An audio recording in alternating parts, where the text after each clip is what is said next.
Friends, इति आज बना रही है बहुत ही चटपटा भिंडी सरसों। तो चलिए देखते हैं कैसे बनाएगी।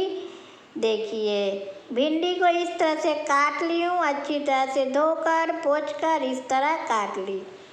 पूरी भिंडी मेरी कट गई। अब यहाँ जार में 2 चम्मच पीली वाली सरसों, 1 चम्मच काली वाली सरसों और अकॉर्डिंग टू टेस्ट मिर्चा डालिए। मैं यहाँ 2 हरी मिर्च दी हूँ और 1 चम्मच धनिया जीरा पाउडर और 1 चम्मच कश्मीरी लाल मिर्च पाउडर डालकर एक पेस्ट तैयार कर ली। अब मैं इधर इमली को पानी में मसल रही हूँ, क्योंकि भिंडी में इमली बहुत अच्छा लगता है।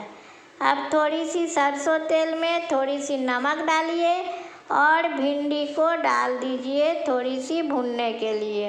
नमक क्यों डाली हूँ? नमक डालने से होता क्या है, तेल ऊपर आकर मुंह पर हाथ पर नहीं पड़ेगा और भिंडी में जो एक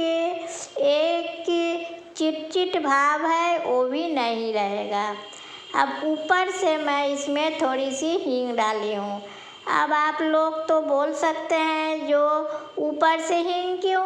ऊपर से हींग इसलिए कि ऊपर से हींग डालने से हींग का स्मेल और स्वाद बहुत ही अच्छा आता है इसमें। अब इसमें सरसों वाली पेस्ट डाल दी। अच्छी तरह से भिंडी फ्राई होने के बाद अब इसको मध्यम फ्लेम में इसे फ्राई करना है। देखिए इस तरह से।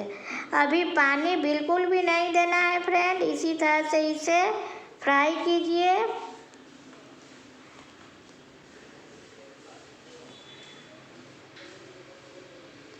और अकॉर्डिंग टू टेस्ट इसमें नमक डाल दीजिए। अब फिर से इसे फ्राई कीजिए और थोड़ी सी हल्दी पाउडर डालिए।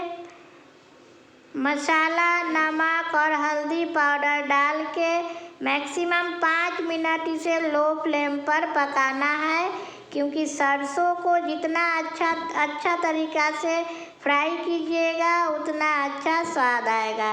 अब इसमें हल्का थोड़ा सा पानी डालिए और फिर से फ्राई कीजिए और 2 मिनट के लिए ढक दीजिए। अब इसमें मैं दे दी ऑरिगेनो। आप लोग के पास अगर कसूरी मेथी है तो वो भी दे सकते हैं, नहीं तो ऑरिगेनो है तो वो दीजिए। अगर कुछ नहीं है तो स्किप कर दीजिए, कोई ज़रूरत नहीं। अब थोड़ी सी पानी डालिए, क्योंकि ये सब्ज़ी में ग्रेवी नहीं होती है। थोड़ी सी पानी डालकर इसे पकाना है बस। अब इसमें इमली डाल दीजिए। मैं दिखा रही हूँ पानी डालने के 2 मिनट बाद अच्छी तरह से। जब भिंडी पक गई उसके बाद इसमें इमली डालिए, नहीं तो भिंडी कच्चा रह जाएगा। अब इसमें दे रही हूँ तीखी लाल मिर्च, थोड़ी तीखा के लिए। ऐसे तो मैं हरी मिर्च दी हूँ, पर भिंडी सरसों थोड़ा चटपटा तीखा अच्छा लगता है, इसीलिए थोड़ी सी दे दी ऊपर से। देखिए मैं एक बाल में निकाल दी हूँ। आप लोग भी सर्व कीजिए, एंजॉय कीजिए। टाटा।